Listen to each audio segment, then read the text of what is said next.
하나님의 말씀은 사무엘상 20장 18절에서 25절 말씀입니다.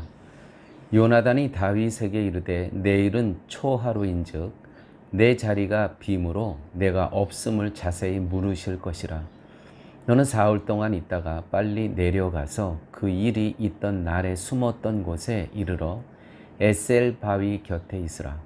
내가 관역을 쏘려 함같이 화살 셋을 그 바위 곁에 쏘고 아이를 보내어 가서 화살을 찾으라 하며 내가 짐짓 아이에게 이르기를 보라 화살이 내 이쪽에 있으니 가져오라 하거든 너는 돌아올지니 여호와께서 살아계심을 두고 맹세하노니 내가 평안 무사할 것이요 만일 아이에게 이르기를 보라 화살이 내 앞쪽에 있다 하거든 내 길을 가라. 여호와께서 너를 보내셨음이니라. 너와 내가 말한 일에 대하여는 여호와께서 너와 나 사이에 영원토록 계시느니라 하니라.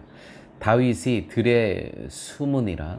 초하루가 되매 왕이 앉아 음식을 먹을 때에 왕은 평시와 같이 볕곁 자기 자리에 앉아 있고 요나단은 서 있고 아브넬은 사울 곁에 앉아 있고 다윗의 자리는 비었더라.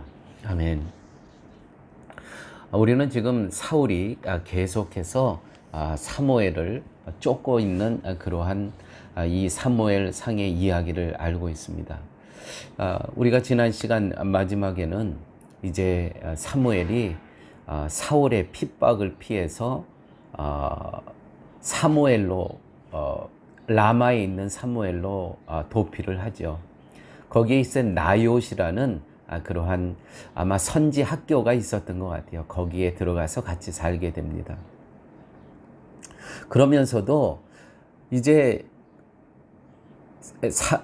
사울이 자기 신하들을 3번씩 잡아오라고 보내지 않습니까? 그런데 하나님의 신이 충만하여서 성령 충만하여서 잡기는커녕 거기서 하나님의 신으로 충만한 행동들을 합니다. 이거 이제 내가 직접 가야 되겠다. 사울이 직접 가지 않습니까? 잡으러. 근데 사울도 하나님의 신으로 충만하게 된 겁니다. 이제 그들이 돌아가고 이제 다윗이 거기에 살면서 언제 또 자기를 잡아올지 모르는 거예요. 그래서 지난 시간에 우리가 같이 나눴던 것처럼 요나단을 찾아가 만나게 됩니다.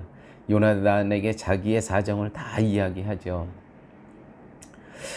정말 너희 아버지가 나를 죽일 것 같으다. 또 요나단은 확실히 모르고 있는 상태입니다. 그래서 둘이는 이제 꾀를 내죠. 어떤 지혜를 내서 정말 아버지의 마음을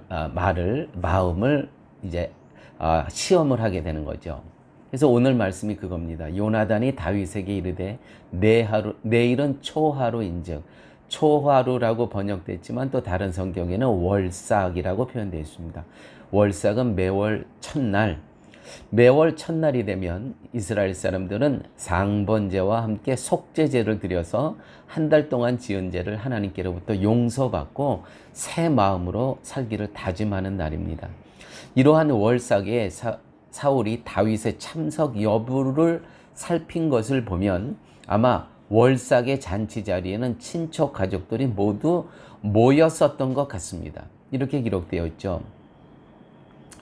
요나단이 다윗에게 이르되 내일은 초하루인즉 내 자리가 빔으로 내가 없음을 자세히 물으실 것이라. 자, 그렇다면 사울의 사위인 다윗도 참석해야 되는 것은 너무나 당연한 것입니다. 그런데 28절에 29절 보면 이제 둘이 꾀를 내서 사무엘은 다윗은 무작정 이 월삭의 이 잔치에 가면 안 되지 않습니까? 무조건 갔다가 잡히면 죽는데. 그래서 28절 29절의 말씀에 보면 베들레헴에서 다윗의 형들이 다윗에게 제사를 드리러 집으로 오라고 하여 가도록 허락했다는 거짓말을 사울에게 하게 됩니다. 정말 하얀 거짓말이죠. 시편 5편 또 레위기 11장 19절에는 성경은 거짓말을 허락하지 않는다고 기록되어 있습니다. 그래서 우리는 성경이 말하는 거짓말에 대한 바른 이해가 필요합니다. 분명히 월삭에는 모여야 되는데 다윗이 오지 못하는 그러한 그 형편이지 않습니까? 오면은 잡히니까. 그래서 이들은 이제 다윗이 들에서 3일 동안 기다리게 하고 아버지에게는 다른 말을 해요. 베들레헴에 있는 이 2세의 식구들도 모이는데 이때 거기에 제사 드리러 오라, 예배 드리러 오라. 그래서 오늘 여기에 참석하지 못했다는 것이죠. 자, 이것도 보면 어떻게 보면 거짓말 아닙니까? 거짓말. 근데 성경에서는 거짓말을 허락하지 않습니다. 그래서 성경이 말하는 거짓말에 대한 바른 이해가 필요합니다. 요한일서 1장 6절에 만일 우리가 하나님과 사귐이 있다 하고 어두운 가운데 행하면 거짓말을 하고 진리를 행치 아니함이니라. 또 요한일서 2장 4절에 저를 아노라 하고 그의 계명을 지키지 아니하는 자는 거짓말을 하는 자요 진리가 그 속에 있지 아니하되라고 이야기를 하고 있습니다. 또한 요한일서 2장 22절에는 거짓말하는 자를 예수께서 그리스도이심을 부인하는 자라고 말하고 있고요. 요한일서 4장 20절에는 누구든지 하나님을 사랑하노라 하고 그 형제를 미워하면 이는 거짓말하는 자니 보는 바 그 형제를 사랑치 아니하는 자가 보지 못하는 바 하나님을 사랑할 수 없느니라. 하나님에 대해서 없는 사실을 있는 것처럼 말하는 것을 성경은 그것이 거짓말이다. 이것이 성경의 거짓말에 대한 해석입니다. 예를 들어서 나는 하나님을 사랑합니다라는 고백을 했다고 했을 때 그것은 거짓말입니까? 참말입니까? 적어도 그 말을 하는 당사자로서는 아마 진심 어린 고백을 했을 겁니다. 그런데 성경은 형제를 미워하느냐 사랑하느냐를 묻고 있습니다. 형제를 미워하면서 하나님을 사랑한다고 하면 그것은 거짓말이라는 것이죠. 왜냐하면 보이는 형제도 사랑하지 못하면서 보이지 않는 하나님을 사랑한다는 것은 있을 수 없기 때문입니다. 하나님을 안다고 하면서 하나님의 말씀을 지키지 않는다면 하나님을 안다는 것은 거짓말이라는 것입니다. 세상 것을 위해 살고 있으면서도 나는 하나님과 사귄다라고 말한다면 그 역시 거짓말이라는 것입니다. 상과 말이 다르기 때문입니다. 잠언 30절 6절의 말씀에 보면 너는 그 말씀에 더하지 말고 그가 너를 책망하시겠고 너는 거짓말하는 자가 될까 두려우니라. 이 구절에서도요 거짓말의 의미가 무엇인가를 알 수 있는데 이 구절이 말하는 거짓말의 의미는 하나님의 말씀에 다른 말을 더하는 것입니다.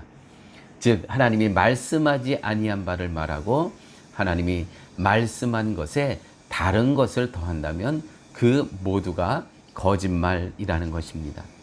사랑하는 교회 여러분, 오늘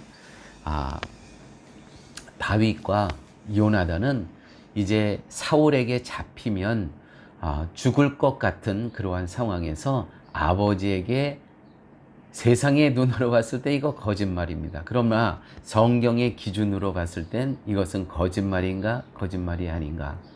우리가 오늘은 이러한 것을 말씀을 놓고 같이 생각해 보았습니다.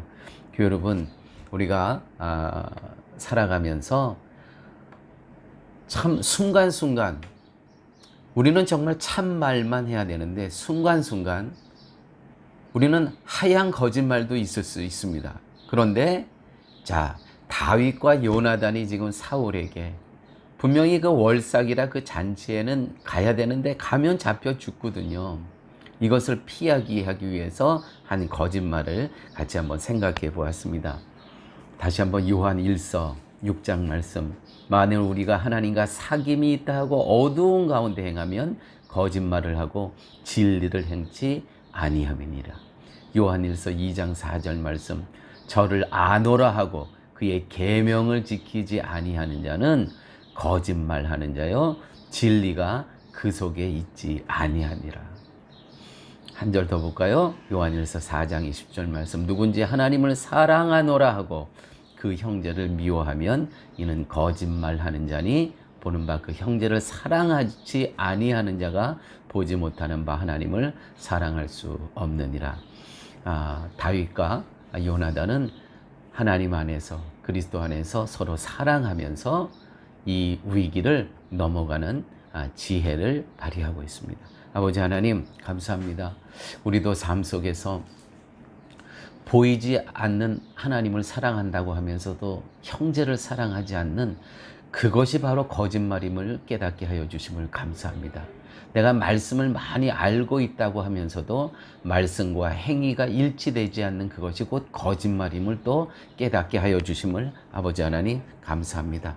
우리가 이 땅에 살아가면서 그 말씀과 행위가 일치하는 그리스도 안에서 하나님 기뻐하시는 삶을 살아갈 수 있도록 우리 주님 함께하여 주옵소서.